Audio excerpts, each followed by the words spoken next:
vidéo. Dans cette vidéo, nous allons voir comment utiliser un PC à distance. Avant de commencer, si vous êtes nouveau sur la chaîne, n'oubliez pas de vous abonner et de liker la cloche de notification pour ne rater aucune de nos prochaines vidéos. Dans cette vidéo, nous allons utiliser les machines virtuelles et les configurations que vous allez effectuer dans cette machine sont les mêmes que dans les machines réelles. Avant de commencer, assurez-vous que vos deux machines soient dans le même réseau. Pour cela, nous allons dans l'onglet démarrer, ensuite CMD,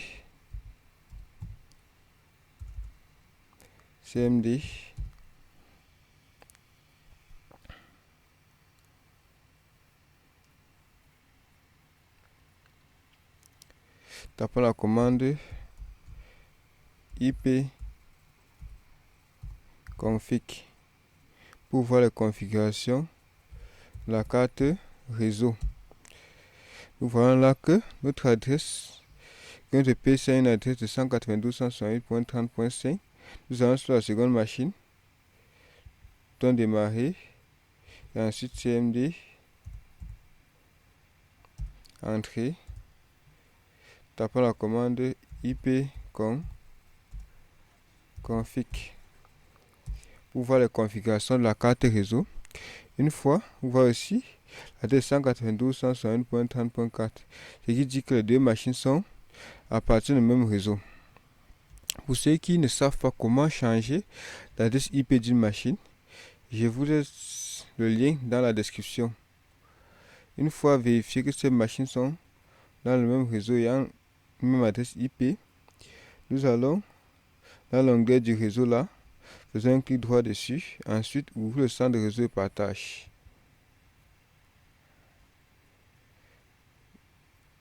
OK. Ensuite, modifier les paramètres de partage avancé.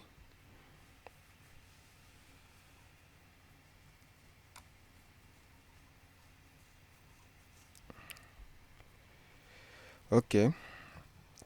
Une fois, nous activons la découverte du réseau. Activer le partage des fichiers imprimantes. Descendons. Ensuite, vous utilisez le chiffrement 128 bits et vous désactivez le partage protégé par un mot de passe. Une fois activé, une fois cela fait, vous enregistrez et ensuite vous venez dans public, partez dans résidentiel ou professionnel. On active la découverte du réseau, activez le partage des fichiers imprimantes, activez, et nous descendons. OK, et désactivez le partage protégé par un mot de passe. Une fois cela fait, vous enregistrez les configurations et vous allez dans la seconde machine.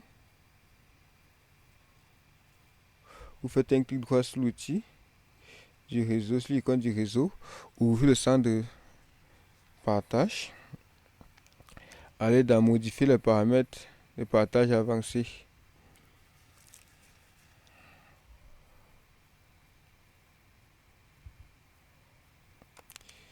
Modifier les paramètres de partage avancé. Vous activez la découverte du réseau, vous activez le partage des fichiers imprimantes. Ensuite, vous activez, vous utilisez le chiffrement 128 bits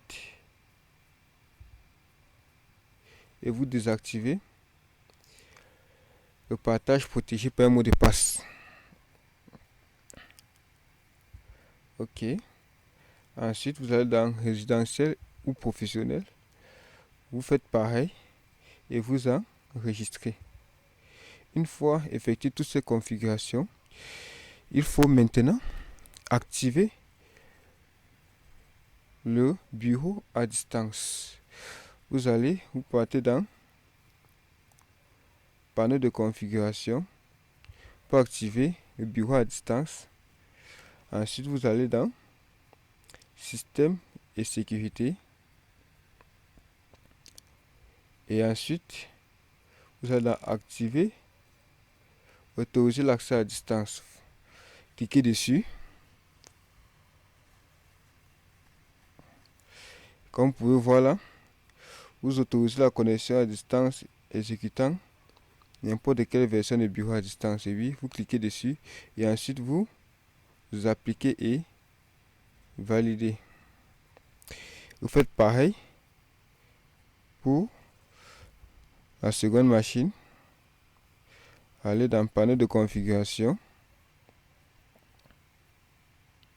Ensuite, système et sécurité.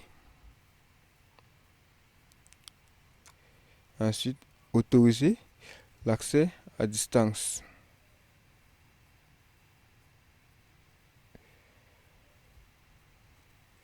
Comme vous pouvez voir là, autoriser la connexion à distance, vous appliquez ensuite, vous validez. Si on vient dans l'explorateur de fichiers, vous allez voir que quand nous allions dans réseau, pour voir toutes les machines qui se trouvent dans le réseau. Ok, passe un temps. Comme vous pouvez voir là, deux ordinateurs. Ils sont les deux PC qui sont en réseau. Dans notre cas, le PC Hervé et Valex. Ensuite, nous pouvons maintenant contacter notre machine à distance. Allons dans connexion bureau à distance.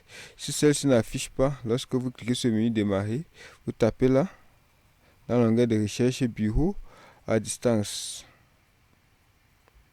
Cliquez dessus.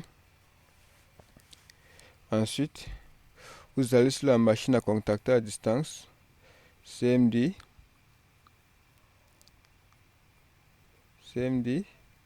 Ensuite, vous voyez, tapez la commande ipconfig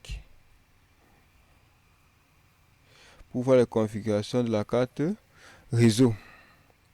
Une fois vous voyez l'adresse de la machine est 192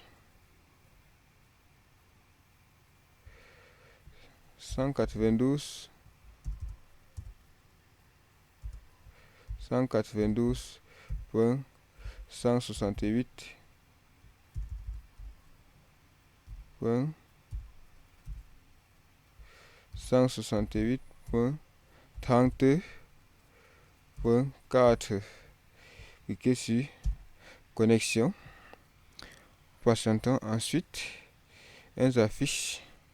On demande d'entrer le mot de passe de la machine à contacter à distance ou à utiliser à distance. Nous entrons le mot de passe.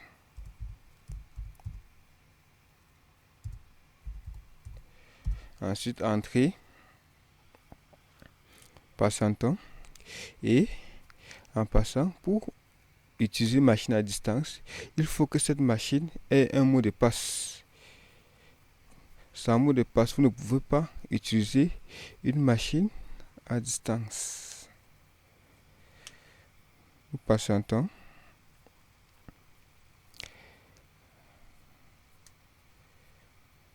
Ok. Dès qu'elle affiche ici, nous cliquons sur oui. Oui. Et ensuite, nous avons contacté une machine à distance. Que voilà. Quand OK. Et ensuite, vous mettez votre mot de passe pour accéder à votre machine. OK. Merci de m'avoir écouté jusqu'à la fin de cette vidéo. N'oubliez pas de vous abonner, de liker et de laisser votre commentaire si cette vidéo vous a plu. Pour toute autre difficulté au cours de cette vidéo, n'oubliez pas de poser vos questions dans les commentaires. Merci, à la prochaine.